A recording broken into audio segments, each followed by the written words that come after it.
This is Channel 2 News, coverage you can count on. I would chalk it up as a very good bipartisan session so far. Can't think anything important's come out of this session yet. Well, a crucial deadline has come and gone in Carson City. We'll tell you what bills survived in tonight's Channel 2 News Big Story at 5:30. Those bills move to the other chamber now, where lawmakers have 1 month to vote on them.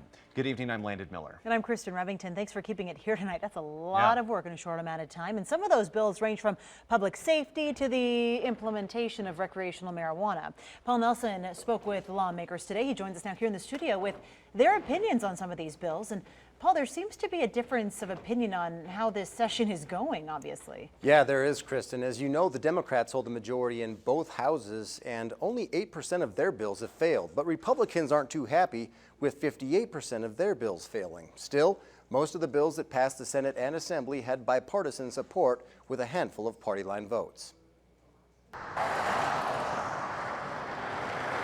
The Assembly passed 2 bills regarding public safety with overwhelming support. One prohibits slow drivers from being in the left lane of the highway, while another will require seatbelts on new school buses starting in July of 2019. They should be traveling in that right-hand lane unless they're going to be passing somebody. And so public safety is really important. And then, of course, we know seatbelts work. Seatbelts keep people where they need to be. My other job as a paramedic, I see it all the time when people don't wear their seatbelts, how catastrophic it can be. Seatbelts on school buses is kind of obvious. You know, seatbelt saves lives. Why wouldn't we let our kids wear them as well? The Senate voted unanimously to require packaging and labeling of marijuana products in a way that could protect children, as well as bills that would authorize the growth and handling of marijuana and address tribal pot regulations. Authorizing medical marijuana to treat opioid addiction passed in a party line vote, as did one that would allow businesses to apply for a license to allow marijuana use on its property. We have an institutionalized criminalization of marijuana, and that has permeated through other aspects of our laws, and we had to clean those up. 2 Assembly bills would require companies with 50 employees or more to make accommodations for nursing mothers, and one that requires health insurance to cover all forms of contraceptives in Nevada. The Senate passed a bill that would prohibit companies from discriminating against pregnant women.